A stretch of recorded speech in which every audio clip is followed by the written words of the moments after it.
جب امام حسین نے یزید کی بیعت کرنے سے انکار کر دیا تو یزید نے حکم دیا کہ اگر امام حسین میری بیعت نہیں کرتے تو اسے قتل کر دیا جائے۔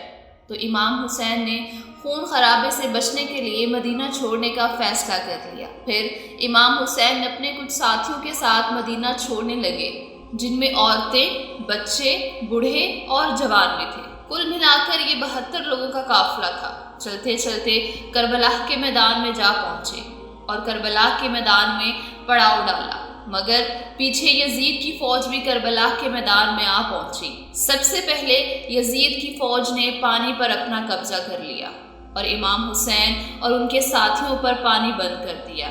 اس کے بعد یزید کی فوج نے امام حسین اور ان کے ساتھیوں پر طرح طرح کے ظلم و ستم کرنا شروع کر دیے۔ 9 محرم کے دن انہوں نے امام حسین کے قافلے پر حملہ کر دیا۔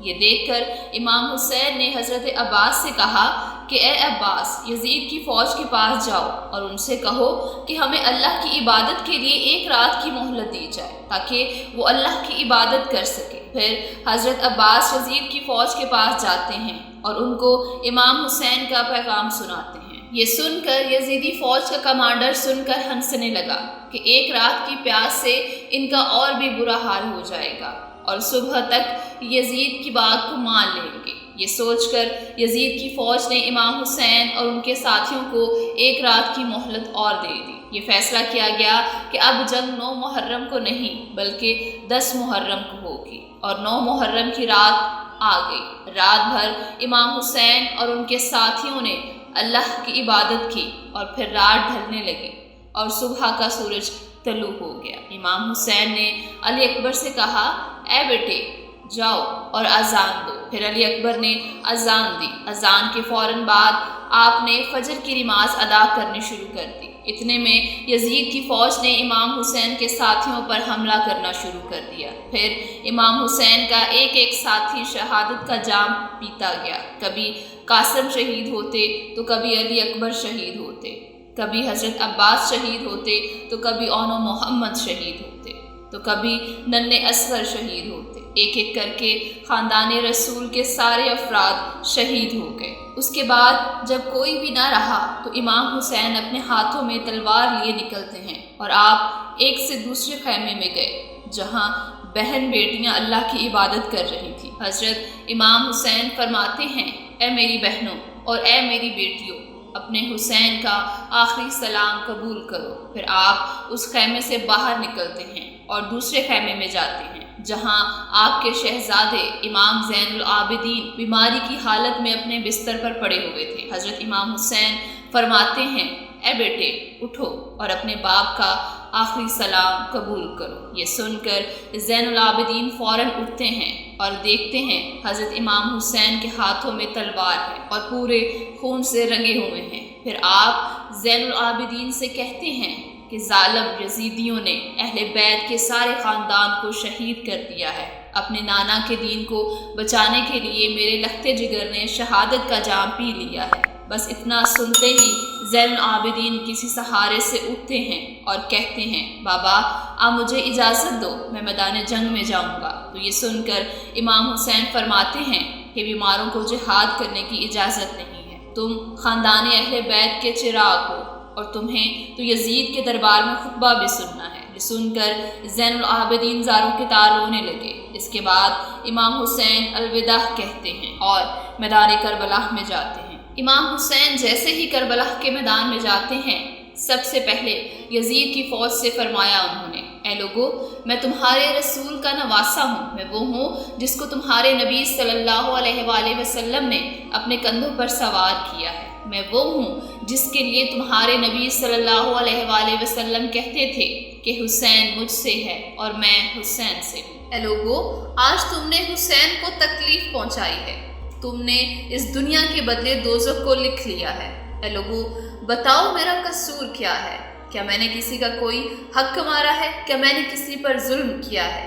یہ سن کر یزیدیوں نے کہا، اے حسین، تمہیں اس لیے نہیں مار رہے کہ تمہارا کوئی قصور ہے، بلکہ اس لیے مار رہے ہیں کہ تم علی کے بیٹے ہو۔ تو یہ سن کر امام حسین فرماتے ہیں، وہ علی جو اسلام کا محافظ تھا، آج اس علی کو تم یہ صلہ دے رہے ہو۔ اس کی اولاد کو تم اس بیابان میں شہید کرنے جا رہے ہو۔ اتنے میں شمر جو یزید فوج کا کمانڈر تھا زور سے چلایا اور کہنے لگا کہ حسین کی بات نہ سنو، اس پر حملہ کر دو۔ بس پھر کیا تھا کہ چاروں طرف سے حملہ ہونا شروع ہو گیا۔ تاریخ نے لکھا ہے کہ اس سے پہلے ایسی جنگ نہ دیکھی گئی تھی، کیونکہ ایک طرف 22,000 یزیدیوں کی فوج، دوسری طرف 3 دن کا بھوکا پیاسا اور اکیلا امام حسین ابن علی۔ اس کے بعد امام حسین بھوکے شیر کی طرح یزیدیوں پر ٹوٹ پڑے۔ ہزاروں یزیدی امام حسین کی تلوار سے جہنم واصل ہونے لگے۔ علی کے شیر کے ہاتھ میں علی کی تلوار تھی اور رسول اللہ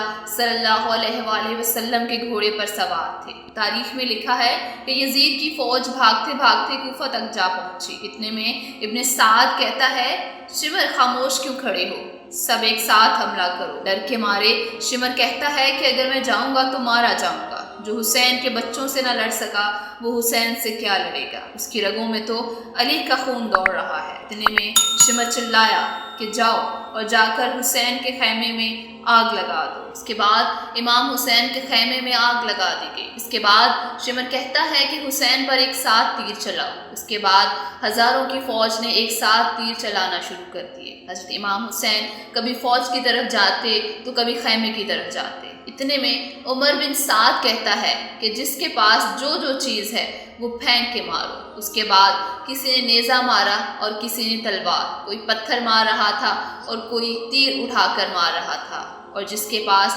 مارنے کے لیے کچھ نہیں تھا وہ کربلا کی گرم مٹی کو اٹھا کر مارنے لگا۔ اتنے میں کربلا کے میدان میں اذان کی آواز گونجنے لگی اور غیب سے آواز آئی، حسین رک جاؤ، تم کامیاب ہو گئے ہو۔ امام حسین نے جیسے ہی سنا تو اپنا سر جھکا لیا اور اپنے ہاتھ روک لیے نماز کے لیے۔ عمر بن سعد نے ان نے کہا کہ یہی ایک موقع ہے انہیں قتل کرنے کا۔ یہ دیکھ کر عمر سعد چلایا اور اپنے لوگوں سے کہنے لگا، جاؤ اور حسین کا سر قلم کر دو۔ تو جو کوئی بھی امام حسین کا سر قلم کرنے کے لیے جاتا اسے امام حسین کی آنکھوں میں پیارے نبی صلی اللہ علیہ وآلہ وسلم کا چہرہ نظر آتا اور وہ روتا ہوا واپس آ جاتا۔ اتنے میں شمر کہتا ہے کہ لاؤ خنجر مجھے دو، یہ کام تم سے نہیں ہوگا۔ جس وقت شمر خنجر لے کر جاتا ہے اس وقت امام حسین کا سر سجدے میں ہوتا ہے، اور جیسے ہی امام حسین پر خنجر چلانے لگتا ہے تو سامنے دیکھتا ہے کہ امام حسین کچھ پڑھ رہے ہیں، اور شمر مسکرایا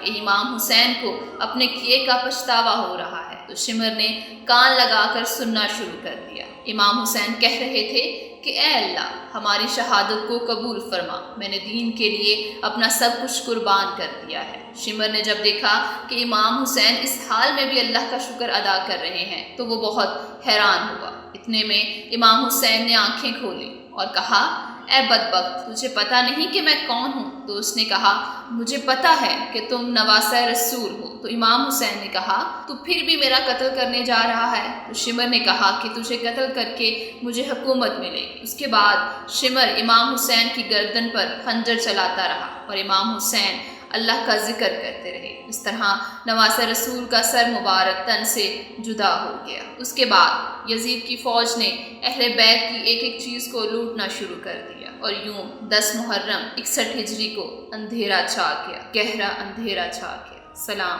یا حسین۔